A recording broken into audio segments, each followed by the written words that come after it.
Okay, so this March po, ipopost ko lang siguro, ayan, ang mga listahan naman po, schedule natin para sa live for, okay, for the month of, okay, February, March, for the month of March. Ayan. So, okay, review muna tayo sa number 11. Okay, the mayor of a city in the Philippines orders all businesses to close by 10 p.m. to reduce crimes and promote public safety. What inherent power of the state is being exercised? Is it power of eminent domain? Is it police power? Is it power of taxation or executive power? So ano po ang tamang sagot dito? Ayan, kung natandaan nyo pa yung rationale natin kagabi.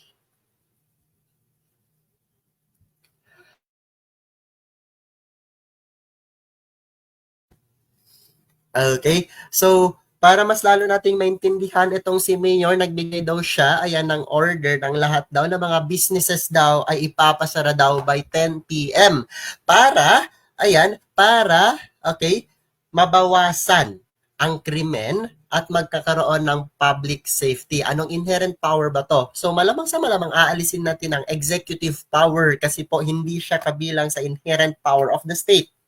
'Di ba? So, nawala na po yung executive power. Ang next na alisin natin is taxation, letter C. Kasi nga, kapag when we say taxation, charge of burden yan. Okay, wala namang pera-pera. Okay, nakabilang dito sa tanong ito. Kaya alisin natin si letter C at letter D. We have only, ayan, letter A at letter B. Ayan. Siyempre, wala tayong just compensation na nangyayari dyan sa number 11. Kaya ang sagot natin is letter B. Okay, I hope na-gets nyo na po yung number 11. Ayan, since na-explain naman natin yan kagabi. So, papasok tayo sa number 12. In the Philippines, the president has the power to approve or veto laws. However, Congress can override the veto with a 2/3 vote. Ayan, what principle is demonstrated here? Is it federalism, separation of powers, check and balance, or popular sovereignty? Okay, dito sa tanong na to, ayan, I believe na-explain din natin to kagabi. Okay, pero review na lang natin kasi nga, mag-start tayo, number 13. If I'm not mistaken, number 13 tayo dinimunyo ng signal. Ayan, sige.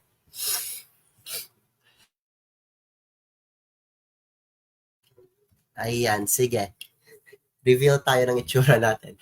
Okay, ulitin natin. In the Philippines, the president has the power to approve or veto laws. However, Congress can override the veto with a 2/3 vote. What principle is demonstrated here? Is it federalism, separation of powers, check and balances, or popular sovereignty? Okay, ganag sabi ko, na-topic na natin to. Ayan, kagabi. Kaya ang sagot natin dito, check and balance. Okay, malamang sa malamang hindi natin pwedeng isasagot si federalism. Kasi nga, ang federalism type yan. Okay, type of governance yan, type of government yan. At hindi naman yan, hindi naman tayo nag-a-ask ng what type of government sa tanong na yan. Okay, popular sovereignty, medyo malayo rin siya sa kung anong tinatanong. So dito tayo focus sa separation of powers at check and balances. Tama rin naman. Okay? Tama rin naman na ang separation of powers is okay. Ayan, is okay, pero hindi po siya yung primary point dito sa number 12. Kaya, ayan, kaya ang sagot po natin dito is check and balances. So, dito na nga, ayan, dito tayo nag-stop sa number 13.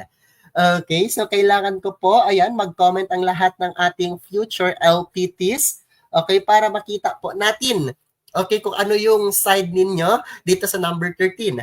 Louis was born in the United States to Filipino parents. He was granted the United States citizenship automatically because the country follows a birthright principle. What is the principle called? Is it jus soli? Is it jus sanguinis? Is it dual citizenship or naturalization?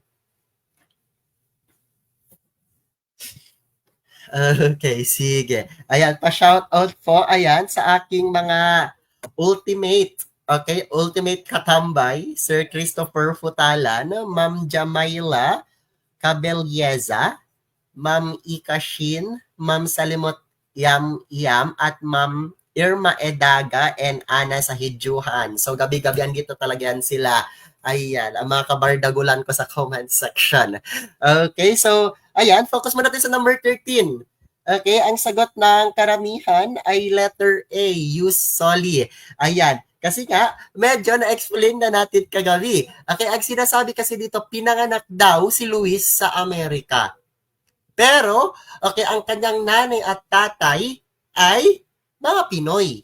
Pinanganak lang siya sa Amerika. He was granted US citizenship. Okay, binigyan siya ng, okay, US citizenship automatically because the country follows a birthplace. Malamang sa malamang, kung mababasa mo yung tanong, ang tinatanong dyan kung, okay, ano yung type, okay, ano yung type ng principle na, okay, sinusunod doon sa Amerika. Is it use soli or use sanguinis? Yun po, yun. So, dito lang kasi letter A at letter B magfo-focus. Okay? Kasi when we say naturalization kasi, ito yung para maging ano ka, mapalitan, okay, or mabago ang citizenship mo, ang tawag dyan naturalization. Example, Amerikano ka, gusto mo maging Pinoy, okay, kailangan mo mag-undergo ng naturalization para maging Pilipino ka. Kagaya ng isang vlogger na si Becoming Filipino. Okay, meron din tayong, ayan, dual citizenship. Dual citizenship, ito yung tawag sa mga taong Pilipino sila by blood pero pinanganak sila sa Amerika. Katulad ng nasa question. Pero ito ba ang tanong? Letter C ba ang inaas sa tanong? Ayan, use sanguinis, ito yung tumutukoy, ayan, okay, sa principle, ayan, na, okay, makikita natin sa Pilipinas. Okay, basta Pilipino ka, Pinoy ka. Di ba? Pero, okay, ganito siya. Basta, ang nanay mo Pinoy, ang tatay mo Pinoy, Pinoy ka. Ang nanay mo Pinoy, Amerikano, ang nanay mo, may dugong Pilipino ka, may karapatan ka pa rin, Pinoy ka pa rin. Yun po ang use sanguinis, nakabase po sa dugong nananalaytay sa'yo. Pero kapag use soli po, okay, makukuha mo, maa-acquire mo yung citizenship base, okay, kung doon ka pinanganak. Yun po ang sagot dito. Letter A po ang sagot dito. Ayan, use soli. Kasi yan po ang sinusunod ng Amerika. Kahit na taga ibang bansa ka, ayan, kahit na taga United Kingdom ka, taga Saudi Arabia ka, taga Thailand ka, pero pinanganak ka doon, pwede kang bigyan agad ng US citizenship. Yan yung nangyari kay Luis. Ang nanay at tatay niya, Filipino, pero pinanganak siya sa USA. Kaya, ayan, okay, papasok siya sa use soli. Kaya ang sagot natin dito, ayan, letter A. Ayan. Very good, very good, very good. Ayan. I hope na-gets niyo po siya. Papasok po tayo sa number 14. Sige. Okay, I will give you 10 seconds. Okay, tulungan ko na lang kayo. Ana, a dual citizen of the Philippines and Canada, wants to run for a political position in the Philippines. However, the law requires her to renounce her foreign citizenship. What is the reason behind this rule? A, to ensure loyalty to the Philippine government. Letter B, to prevent foreign interference in the politics. Letter C, to comply with international law. Or letter D, both A and B. Ayan. Anong sagot ninyo? Is it A, B, C, or D? Ayan. So habang, okay, minimekos-mekos ninyo ang inyong mga ulo kung anong sagot, shout out po tayo kay Sir Kaizar Balagat. Ayan, Cesar Balagat. Thank you, Sir LPT. Ayan, congratulations po, Ma'am Sir Cesar Balagat. LPT na daw po siya. Ayan, sige, sige. Okay, basbasan nyo po. Okay, basbasan nyo po yung baka nakawatch ng future LPT na social studies dito sa ating live ngayong araw.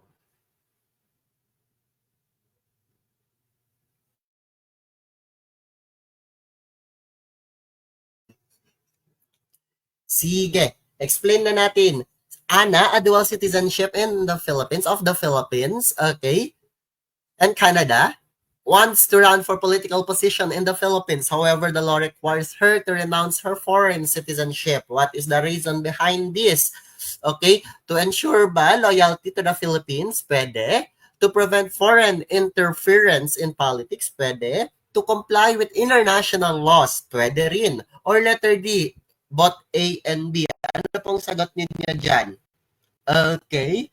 Okay, may sumagot ng letter A. Okay, may sumagot ng letter D with question mark. Sige. Okay? Actually po, wag na po tayong magpahirap. Ang sagot po dyan, letter D. Okay? Both A and B. Okay? So, para makasigurado po, ayan, na itong si Ana ay tumatakbo sa posisyon ayan, pagluklok sa kanya po sa posisyon para masigurado ng Pilipinas na siya ay tumatakbo dahil gusto niya talagang manilbihan sa Pilipinas, kailangan niya po, ayan, na i-renounce. Alisin yung isang foreign citizenship niya, number one, para makita natin na loyal talaga siya sa Pilipinas, hindi siya inutusan ng ibang bansa. Number two, ayan, ayan, wala pong interference in politics. Okay? Para hindi makapasok. Kasi nga meron tayong tinatawag na sovereignty. Bawal tayong himasukan, pakialaman ng ibang bansa. Kasi nga tayo lang dapat ang ko-control at may kalayaan tayong kontrolin ang sarili nating bansa. To comply with international law, wala namang batas na ganyan. Okay, so letter D po tayo, letter D po tayo. Papasok tayo sa number 15. A local government in the Philippines wants to build a new public highway, but private lands are in the way. The government offers just compensation to landowners and takes over the property. What government power is used here? Ayan, malamang sa malamang alam niya na po yung concept na to. Ayan, is it police power? Is it eminent domain? Is it taxation or legislative power? Ano pong sagot niya dito? Okay, thank you po, Sir Cesar Balagat sa Stars. Ayan, thank you, thank you, thank you.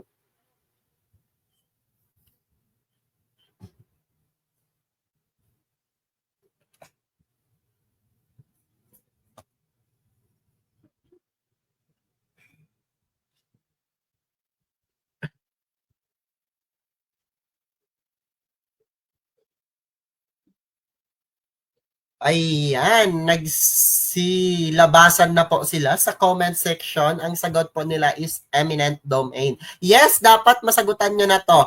Dapat masagutan nyo na to kasi basic lang po ang tinatanong. Andyan na po yung keyword. Nakikita nyo na po ang keyword dyan. Letter B, okay, meron na po tayong just compensation na keyword. Kaya ang isasagot natin is eminent domain. Okay, eminent domain po ang isasagot natin. Kasi when we say eminent domain, ito yung okay, power ng government, ayan, na kung saan, okay, ito yung power ng government na kung saan kaya niya po, ayan, kunin ang ating private property, ayan, such as lupa, pero, ayan, sila po ay magbibigay ng compensation or just compensation, okay, para, okay, sa nakuha nilang, okay, lupa or whatever na gusto nila para sa public use na yan.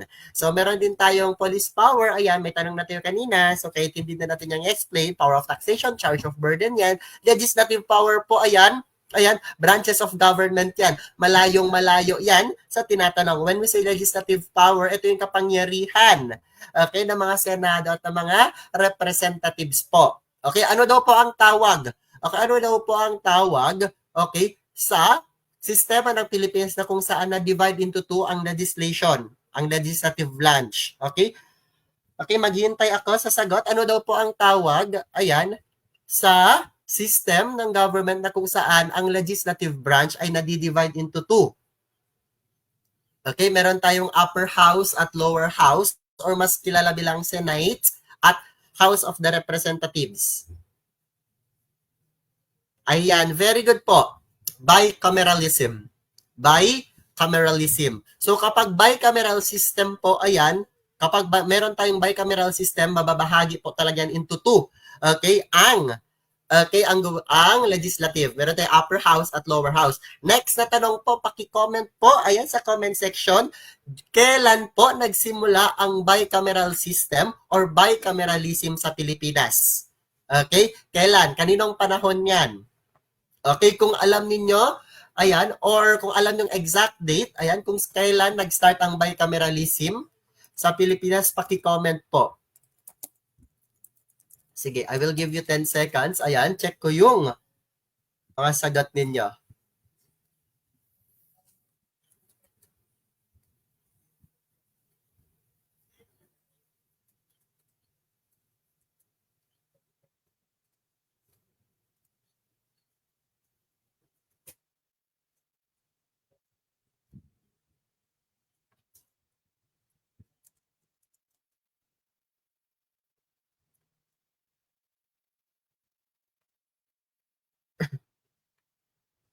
Okay, nagsimula po kasi ang bicameralism, ayan, dahil po sa pinatatag ng Amerikano during the American regime na tinatawag nating Jones Law. Okay, itong Jones Law, ayan, medyo familiar din siya or known din siya bilang Philippine Autonomy Act.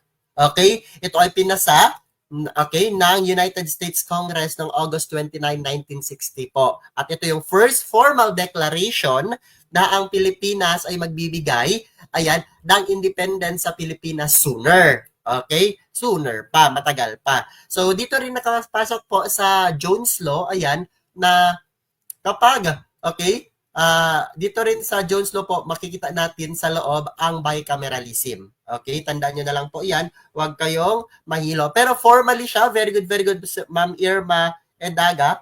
Okay, formally talaga siya nag-took, okay, na ano yung function niya. Ayan, nung, okay, tayo na talagang humawak. 1935 na po yon. Okay, yung may constitution na talaga tayo. Ayan, next tayo, number 16. Sige. Juan, a businessman, is required to pay 12% value-added tax on his products. Okay? He complains that taxes are too high, but the government explains that taxation is necessary for public services. What principle justifies this? A, power of taxation. B, free market. C, rule of law. Or D, federalism. Ayan. So malamang sa malamang, alam nyo na ang sagot. Andyan na oh. Okay, parang tutuklawin na tayo ng sagot.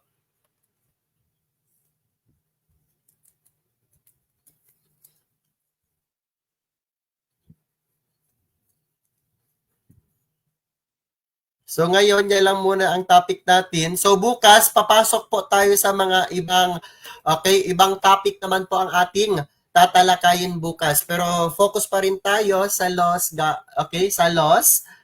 governance and politics. Pero sa ibang angle naman tayo papasok. So dito muna tayo, ito muna yung ifo-focus natin para maging kabisado na tayo sa mga ganito. At malamang sa malamang, alam nyo na ang sagot. Okay? Diyan pa lang po, ayan, sa VAT or VAT, alam na po natin ang sagot.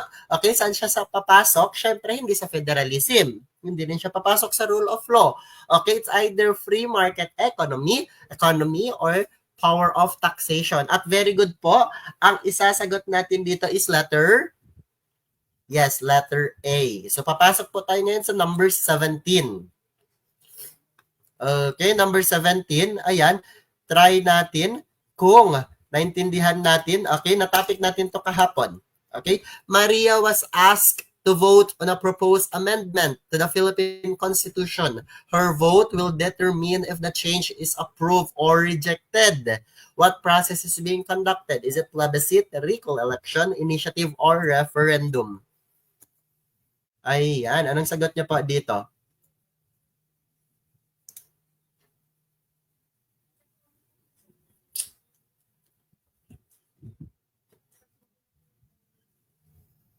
Ayan. Huwag po kayo mahilo ha sa plebiscite at referendum.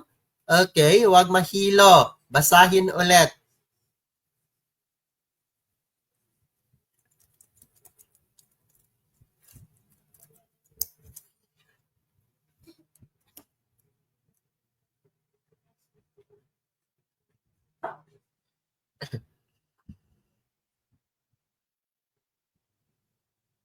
Okay, I will give you 10 seconds to comment po sa comment section.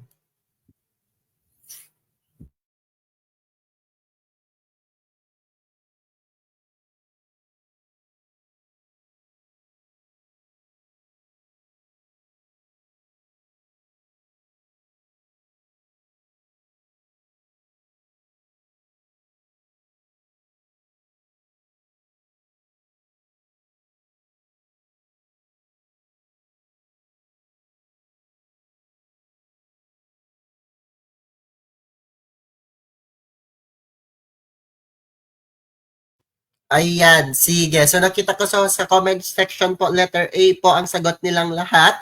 Ayan, very good po. Ayan, na-gets nyo na po kung ano yung yung meaning niyan. Ayan. Maraming salamat naman at nag-gets niyo po kung anong topic natin kahapon. Okay, good manifestation yan na natatandaan niyo pa rin ang lecture natin kahapon. So, ang sagot po dito is plebiscite. Okay, wala nang explanation, plebiscite po yan siya. Okay? Pero, ayan, aside from letter A, meron tayong letter B at letter C. Kapag sinabi nating initiative, ayan, taong bayan po talaga, okay? Taong bayan po talaga ang gagalaw. Okay? Initiative yan. Okay? Pero kapag sinabi nating recall, okay, kapag sinabi nating recall, ayan, ito yung process, okay, na pwedeng, okay, paalisin sa pwesto yung mga nasa katungkulan. Okay, pwedeng paalisin sa pwesto yung mga nasa katungkulan. Ang tawag dyan, recall. Ayan. So, when we say initiative, okay, this is a process, ayan, that allows citizen to get, okay, am I audible? Naririnig niyo ako?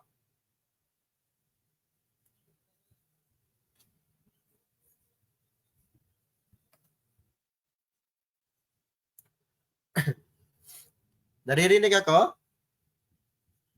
Ayan, naririnig daw ako. When we say initiative, this is the process that allows citizen to get a proposal on a ballot. Okay? Very good. Ayan, next po tayo, number 18. Maria was asked to vote on a... Okay. Tapos na tayo. Number 19. Leo was born, okay, to Filipino parents while they were Leo was born to Filipino parents while they were working in Japan. He has granted Philippine citizenship because of his parents' nationality. Okay, nationality. What principle of citizenship applies here? Number 19 tayo. Okay, I will give you 15 seconds to comment pa kung anong sagot ninyo dito. Okay, ayusin ang sagot.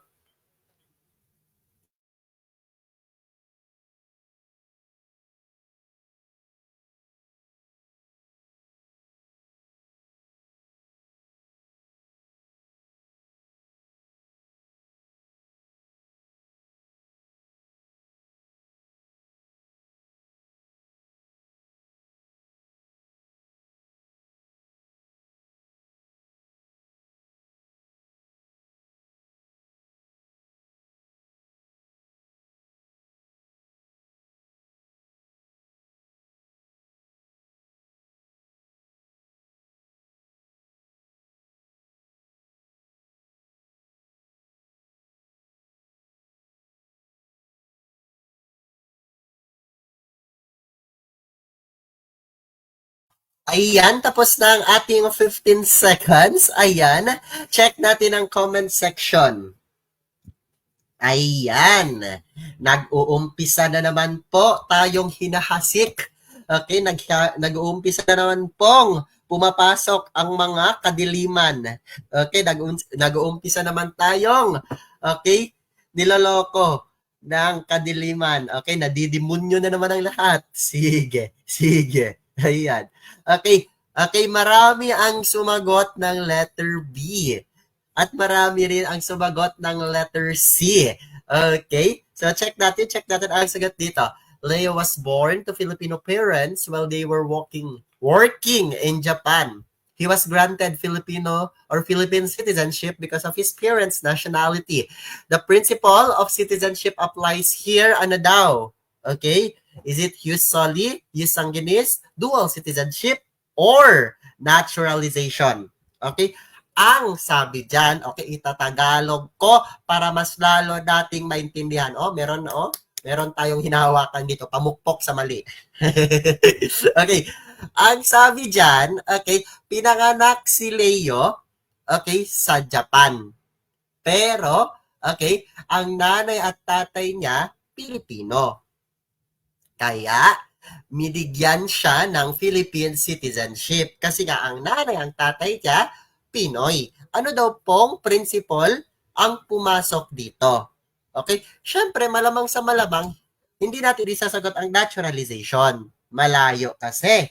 Okay? malayo kasi ang naturalization. Kakapanganak lang kay Leo at hindi siya nagpalit ng kanyang citizenship. Kasi when we say naturalization, papalitan mo ang iyong citizenship, naturalization yan.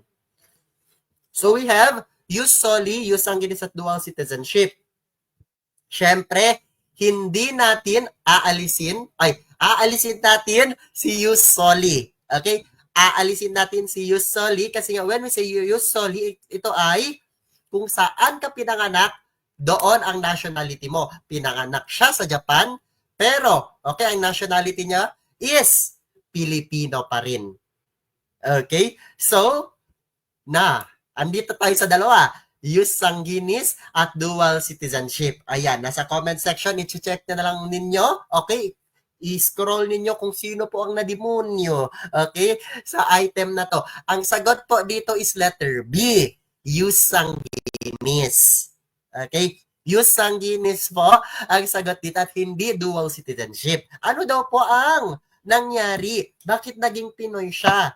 Okay? Pinanganak naman siya sa Japan. Kasi alam natin ang Pilipino, kahit saang party ka pa sa mundo ipapanganak, basta ang nanay mo, ang tatay mo Pinoy, Pilipino ka pa rin.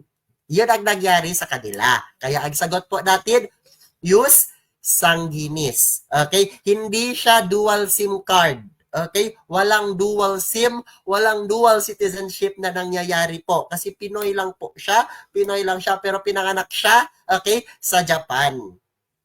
Okay? Okay, maraming nagkamali. Ayan, lumapit kayo sa screen. Ayan, sige. Ayan, nagpakwa na sila sa kadiliman. Papasok tayo. Nagets po ba ang tanong? Nagets ang explanation? Okay, comment ka kung nagets at tayo'y. Okay, proceed na po sa number 20.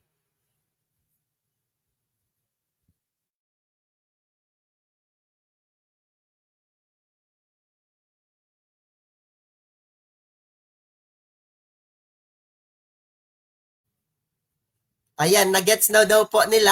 Ayan, proceed na po tayo. Okay, proceed na po tayo sa number 20. Yes, may online paluan tayo kasi nga, kahapon na-explain ko na to. Ayan, pero, ayan, nakalimutan nyo pa rin. Ayan. Sige, number 20 tayo. Rafael was born in the Philippines but later became a U.S. citizen through naturalization. However, he still retains certain rights as a Filipino, including the right to own land. What is his status? Ayan, is it, okay, resident alien, dual citizen ba yan, stateless person ba yan, or special visa holder? Ayan, so check natin dito sa number 20. Ayan, okay, number 1 rule, huwag magpapaloko sa demonyo. Okay? So, answer natin. I will give you 15 seconds, okay, to read and comment po. Sige.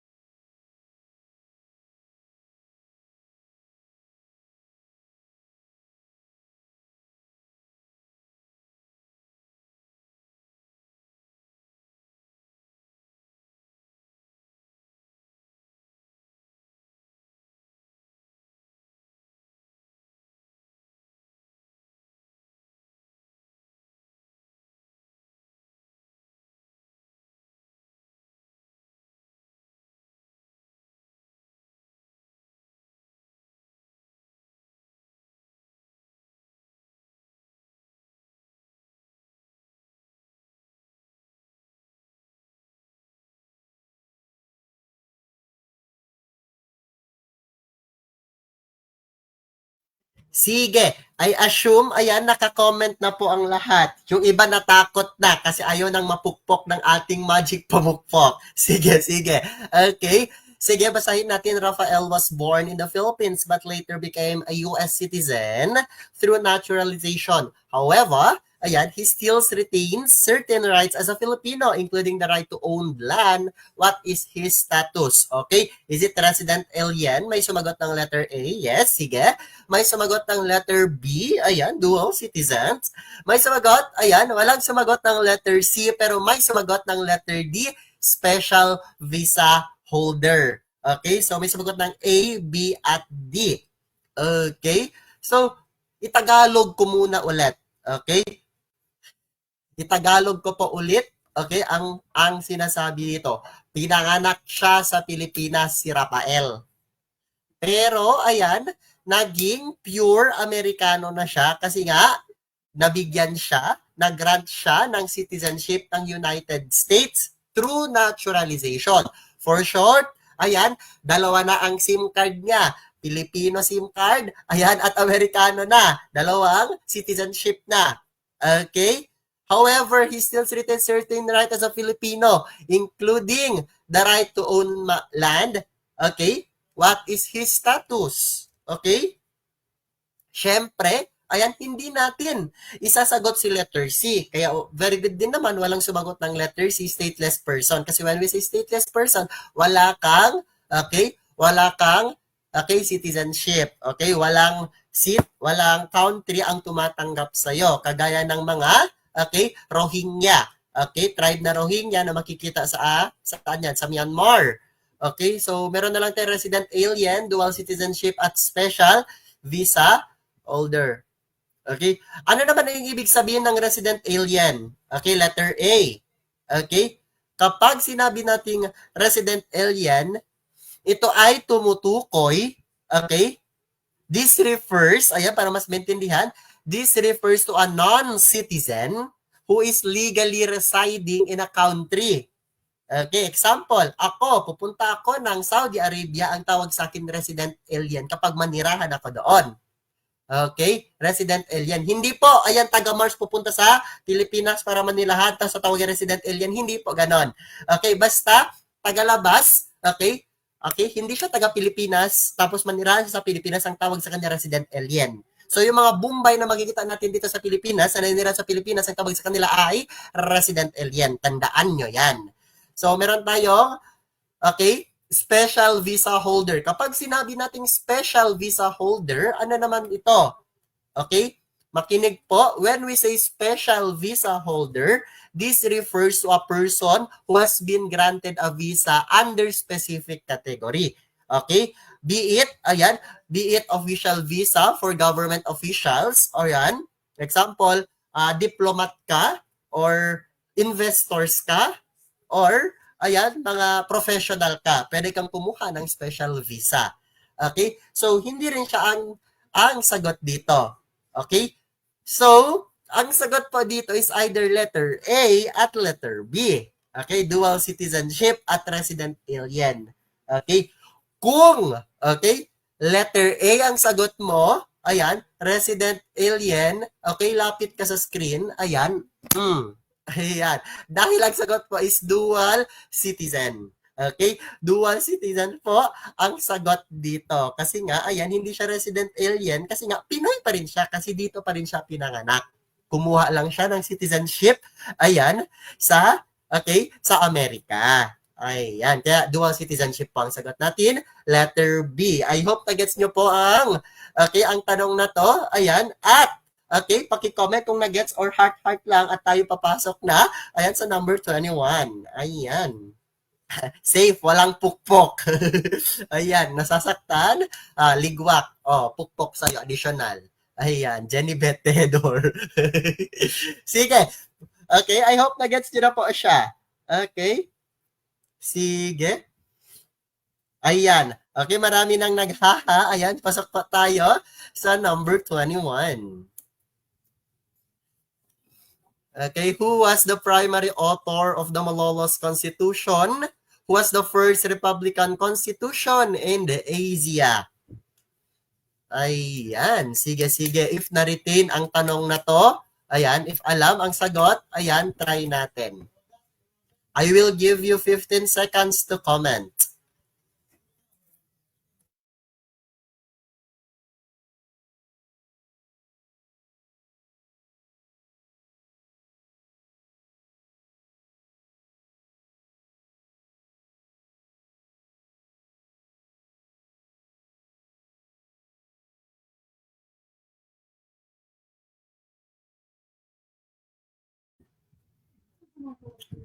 Ayan, sige.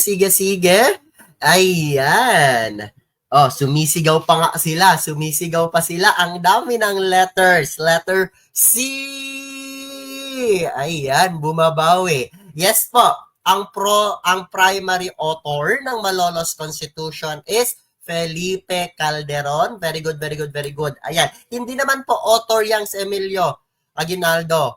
At mas lalong si Apolinario Mabini, wala naman yan siya. At si Jose Rizal, ayan, malayo din naman. Okay, pero tandaan nyo po itong si Jose Rizal, ayan, siya po yung greatest hero of the Malayan race, ayan, siya rin po, ayan, maraming tanong about kay Jose Rizal. I believe magbibigay tayo ng isang live na focus lang tayo kay Rizal, okay? Siguro, next week, okay, magbibigay ako ng okay, isang live, focus tayo sa lahat ng, okay, katarantaduhan sa buhay ni Rizal ever since pinanganak siya hanggang sa mamatay siya. Ayan, so kukunin na siya mga 1 hour plus. Okay, try natin siyang i-summarize at anong lumalabas kay Rizal. Sige, sige, sige. Okay, ito si Emilio Aguinaldo. Ayan, ano yung, okay, kilala siya bilang Magdalo. Siya po ang ano ng Magdalo.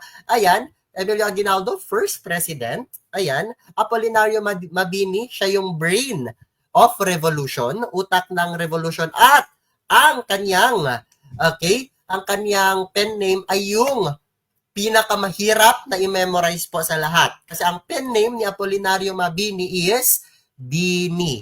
Yes, yan po ang pinakamahirap ma-memorize. At siya po ang founder, okay, ng girl group na Bini ngayon. Ayan, siya po yung unang member, Apolinario Mabini. Ayan, sige, sige, sige. Number 22 tayo.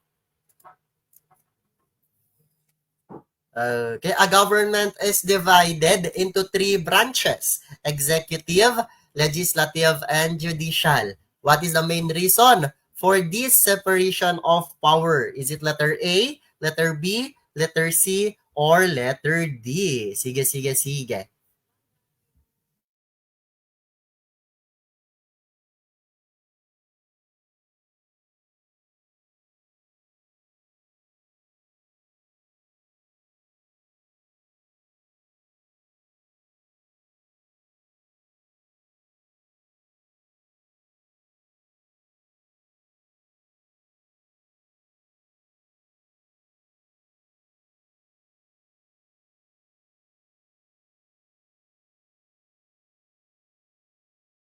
Okay, sige, sige, chika minute muna tayo. Ayan, mukhang interesting ang tanong na to. Okay, sabi pa ni Mami Ikashin, ayan, Sir, aslang sino unang nagwagayway ng Philippine flag? Okay, yan ang tanong niya. Sino daw ang unang nagwagayway ng Philippine flag? Sa mga hindi nakakaalam po, ang unang nag-wave ng Philippine flag, okay, it means winave siya for the first time. It was June 12, 1898. Siya po ay si Ambrosio Rianzares Bautista. Ulitin ko, Ambrosio Rianzares Bautista. Okay, June 12, 1898 niya po yan. Okay, winawagayway. Ita-type ko sa inyo, ayan, para hindi niyo na po siya makalimutan. Ayan, na-comment na po. Na-comment ko na po, ayan, siya po ang unang nagwagayway ng ating watawat. Ayan, I hope nakatulong yan siya. Focus tayo ulit sa number 22. Okay? A government is divided into 3 branches: executive, legislative, and judicial. What is the main reason for this separation of powers? Is it A, ayan, to allow the president to control all decisions? Ayan, sige. Letter B ba? Ayan, to make sure one branch does not become too powerful. Is it letter C, to ensure the military has authority over all branches? Or letter D, to allow the judiciary to create laws? Ayan. Is it letter A, B, C,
Ayan. Naglolo ko na naman si Net. Pero sige, sige, sige. Kaya lang. Kaya to, kaya to. Okay? Focus tayo dito. Siyempre, ang una nating aalisin ay C. Okay? Ang una nating aalisin is letter C. Okay? To ensure the military has authority. Okay? Over all branches. Hindi siya ang sagot. Okay? Alisin din natin si letter A. To allow the president to control all decisions. Okay? At syempre, ayan, hindi naman po ang primary focus is para may karapatan, okay, si judiciary na kumuha, okay, ng laws, gumawa ng laws. Kaya ang isasagot natin dito is letter B. Okay? Letter B po ang ating isasagot. Okay? Gets po ba? Okay, letter B po ang dapat nating sagot. Okay, very good, very good, very good. Sige, proceed tayo. Okay, proceed tayo sa number 23. Ayan, malapit na naman akong kunin ng kadiliman. Ayan, loko-loko talaga tong net na to. Ayan, sige. Okay, number 23. The Commission on Elections, or COMELEC, is responsible for what main function? Okay, is it counting votes only in barangay elections? Is it overseeing and ensuring fair election in the country? Is it approving laws passed by Congress or investigating corruption cases? Sige. Anong sagot niyo dito?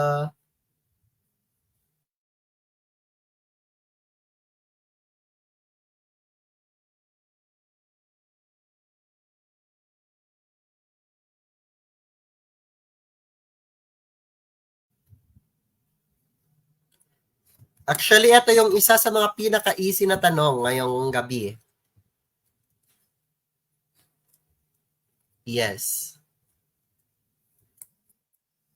Okay, very good po. Ayan, ang sagot po is, ayan, letter B po. Okay, ang sagot natin dito is letter V, letter B. B, boy, boy. Ayan, very good, very good. Wala nang explanation, masyadong easy lang po ang tanong. Proceed tayo. Ayan, sa number 24.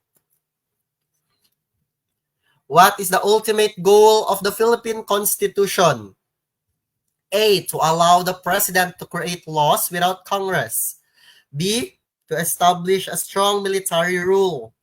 C, to protect the rights and freedom of Filipinos. And letter D, to remove the judiciary from government decisions. Ayan. Ano daw po ang ultimate goal ng Philippine Constitution? Ayan. Ulitin natin, ayan. If ever nag-comment tayo, pakilagay ng number, tapos ang letter. Ayan, para hindi naman po magmekos-mekos. Ayan, malay natin, ang sagot ninyo letter A, ngayon lang nag-send. Kaya akala namin, mali ang sagot mo. Okay, pakilagay po 24, tapos yung answer ninyo. Okay, syempre, ayan, kapag lumalabas ang ganitong tanungan, ay nako, magpasalamat na po tayo agad sa Diyos. Kasi parang bonus na lang siya.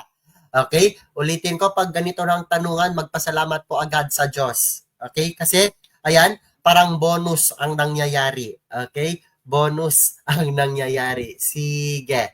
Okay? Next tayo. Okay? Ang sagot dito, ayan, is letter C.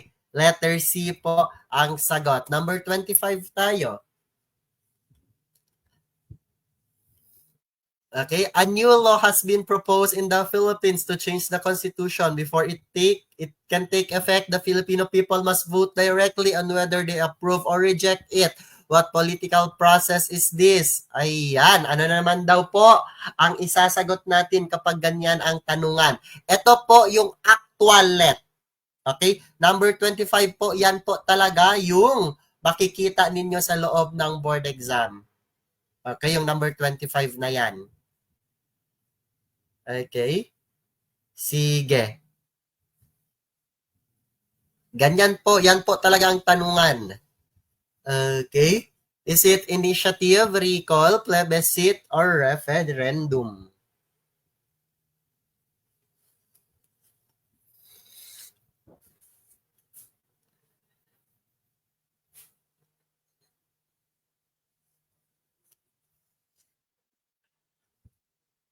Ayan, nakikita ko na naman.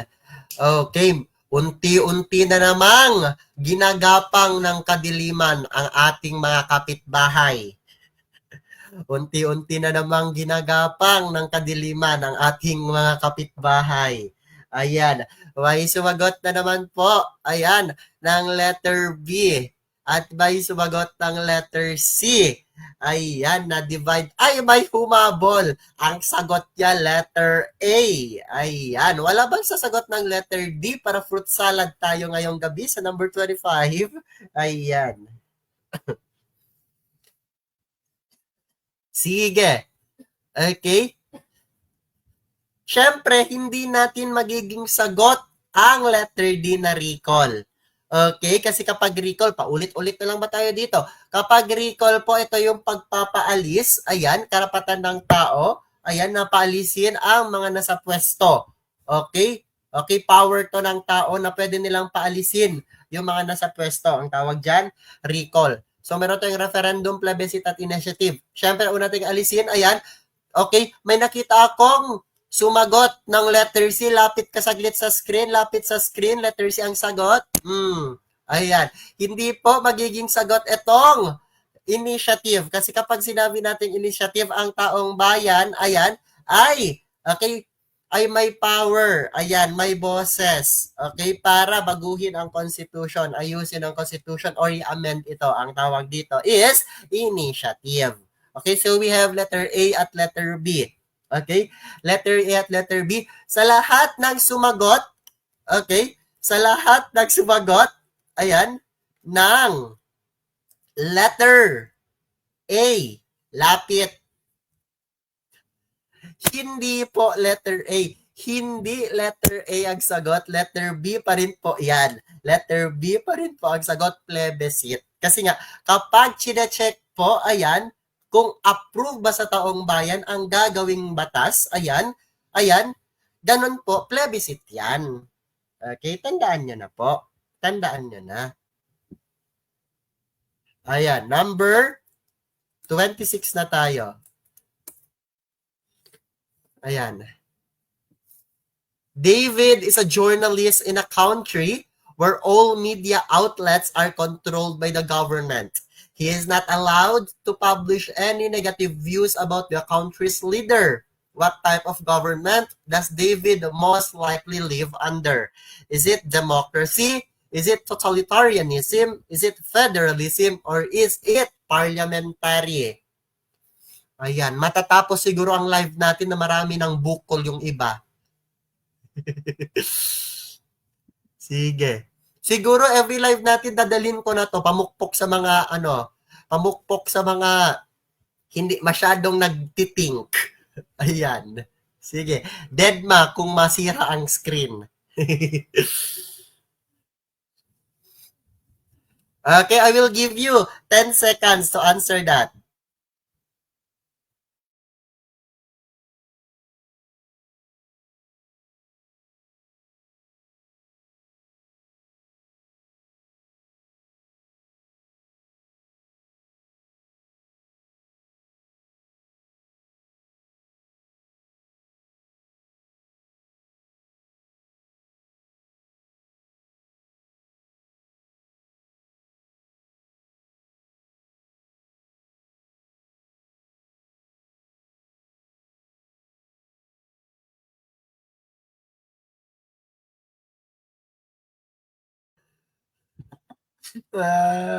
Gusto kong umiyak. Gusto kong umiyak. Fruit salad po tayo sa number 26. Naging fruit salad tayo sa number 6. Ulitin ko, fruit salad tayo sa number 26. Ulitin ko po ang tanong ha. David is a journalist in a country where all media outlets are controlled by the government. Kinontrol ng gobyerno. Gobyerno ang may hawak po. Okay? He's not allowed to publish any negative news about the country's leader. What type of David? Okay? Most likely live under. Kung sino ka mang tao ka, ayan, na nag-comment Ang sagot mo, letter A. Lumapit sa screen, por favor.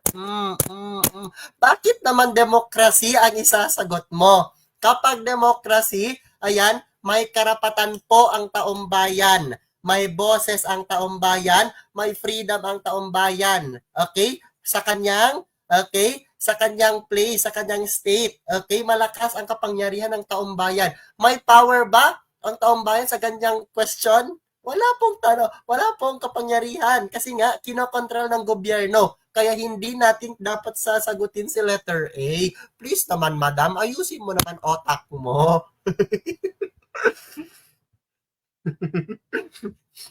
Stress ako. Yan, sige. Okay, so meron tayong letter B, letter C, at letter D.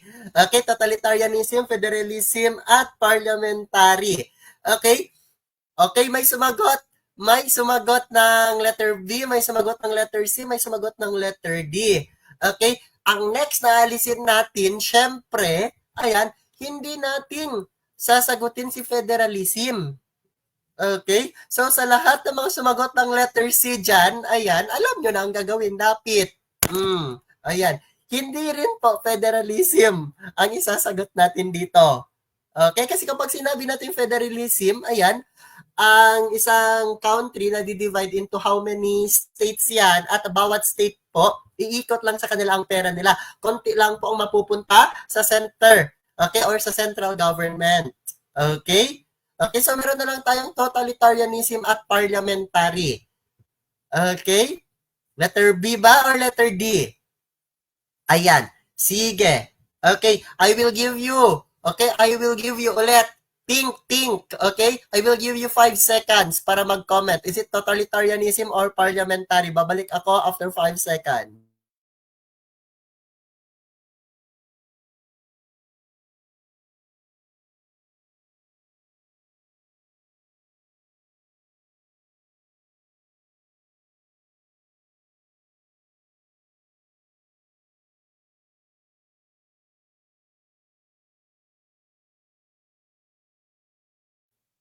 Ayan. So, tapos na ang 5 seconds. Ayan. Humawak kayo. Sino ang Lex na pupukpukin natin? Okay? Ulitin ko ang tanong, si David, ayan, isa siyang journalist. Pero, ang lahat ng mga journalist doon, ang lahat ng ginagawa nila, ayan, ay nahawakan ng gobyerno. Okay? Nahawakan ng gobyerno, ayan, kasi controlled silang lahat. Bawal gumawa ng mga negative news. Is it parliamentary or totalitarianism? Okay? Kapag sinabi nating totalitarianism, ayan, ang example North Korea. Kapag sinabi nating parliamentary, ang example niyan, during time ni Marcos, na kung saan wala pong mambabatas, okay, wala pong, okay, legislative branch, papasok po siya, ayan, sa executive branch. Okay? Pero sa question na yan kasi, ang lahat ng kapangyarihan ay nasa gobyerno. Kaya ang isasagot is letter B, totalitarianism. Totalitarianism. Okay? Iba po ang parliamentary. Okay? Hindi po gagawing sagot ang parliamentary. Ayan. Kaya ang sagot po is letter B. Okay? Letter B po ang sagot natin, totalitarianism. Ayan. Papasok tayo sa number 27. Sige. I hope po na-gets nyo na po. Yung Caesar, pukpukin mo na sila. Ayan. Okay, pinapapukpuk pa. Okay, number 27. Maria was born in the United States to Filipino parents. Okay, tapos na tayo dito. Anong sagot natin dito?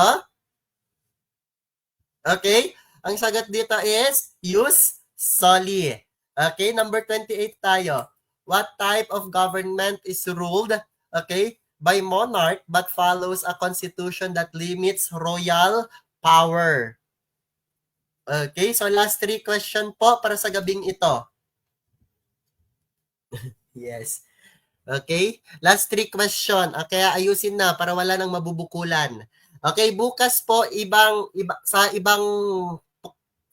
ibang concept tayo magfo-focus. Okay, sa ibang concept tayo magfo-focus, pero law pa lang. So, more likely ngayon, medyo magaan pa po ang mga tanungan. Bukas, medyo masakit-sakit na siya sa ulo. Okay? So, sa 27, okay, bukas, governance. Sa 28, February 28, focus po tayo kay Rizal. Okay, sa 28 po magre-Rizal tayo. Sige. Okay, so more likely, ayan, isesend ko lang po agad ang link. So it's either 8 or 9 pa rin tayo. Okay, kung medyo, ayan, medyo mahina ang signal, 9. Pero kapag medyo malakas-lakas naman, ayan, start tayo 8. Okay? What type of government is ruled by a monarch but follows a constitution that limits royal power? Is it A, B, C, or D?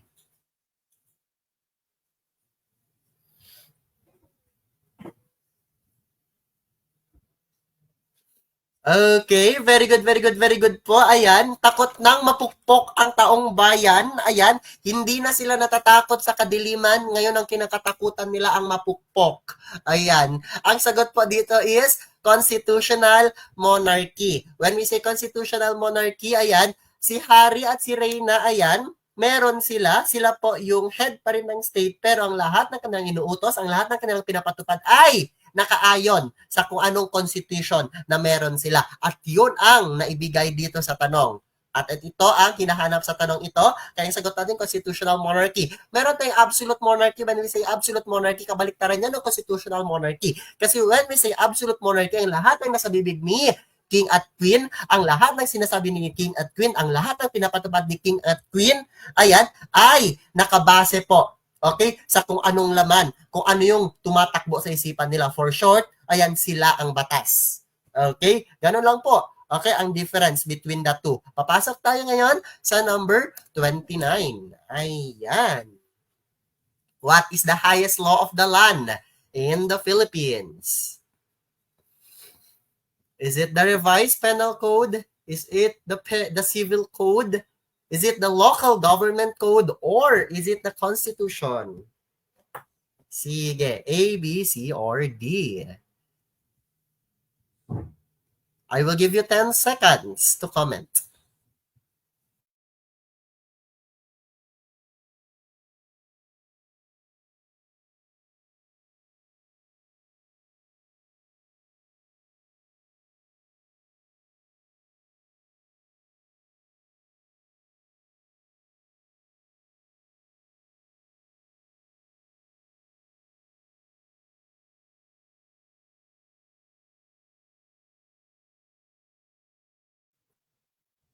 Ayan, papasok na po tayo. Ayan, ayan. Sige, sige. Okay, umuulan po tayo ng letter C. Ayan, masyadong makapangyarihan si letter C sa number 29. Ang sagot po nila is Constitution. So ano nga ba ang pinakamataas? Supreme, okay, law of the land. Ang sagot po dito is very good, very good, very good. Ayan, letter C po, Constitution.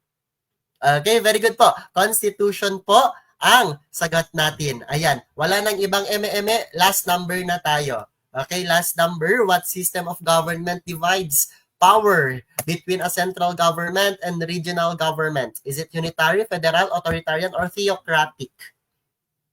Okay, bukas, governance, law, and politics pa rin tayo. Ayan, pero ayan sa makalawa, magre-result tayo. Sige. Okay, sa mga hindi pa po nakasama, okay, sa ating final coaching po, ayan na mayroong limited slots lang po na pwedeng sumama. Final coaching more likely 16 hours po yon siya. 2 araw po na intensive actual let. Okay po ang ating aayusin lahat. Ang ating i-explain actual let more likely hundreds po yun siya. Ayan, day 1 po. Ayan, day 1 is concept lev review. Day 2, ayan, is, okay, actual let naman ang ating sasagutan. Okay, sa mga hindi pa nakapasok po sa ating final coaching, ayan, PM me lang po. Okay, so sa final coaching, meron tayong 16 hours, okay, na class.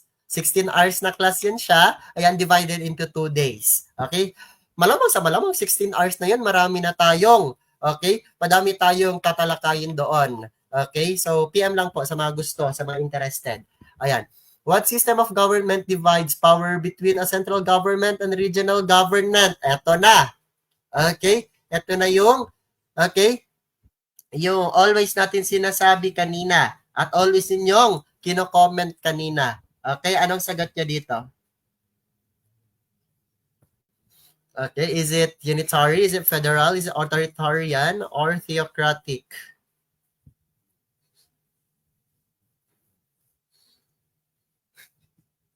Okay, very good. Ayan, ang sagot po natin is, ayan, letter B. Letter B po ang sagot natin, federal or federalism. Ayan, yan, very good, very good, very good po tayong lahat. And that's it. Diyan lang po muna tayo ngayong gabi. Ayan, diyan lang po muna tayo ngayong gabi.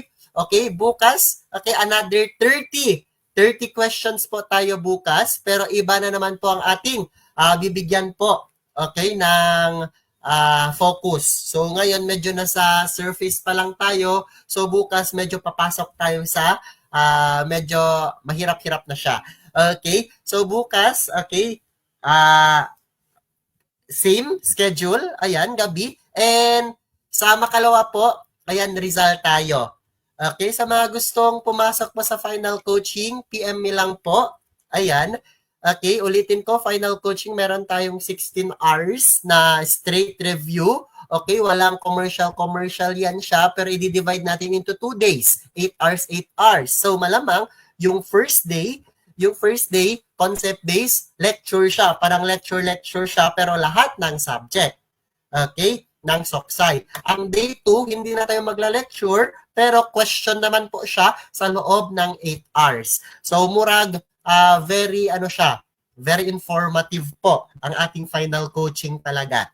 Ayan, kaya PM lang po kung gusto niyo or gusto niyo ang pumasok doon. Ayan, so see you bukas at dito lang po muna tayo. Ayan, thank you. Bye-bye!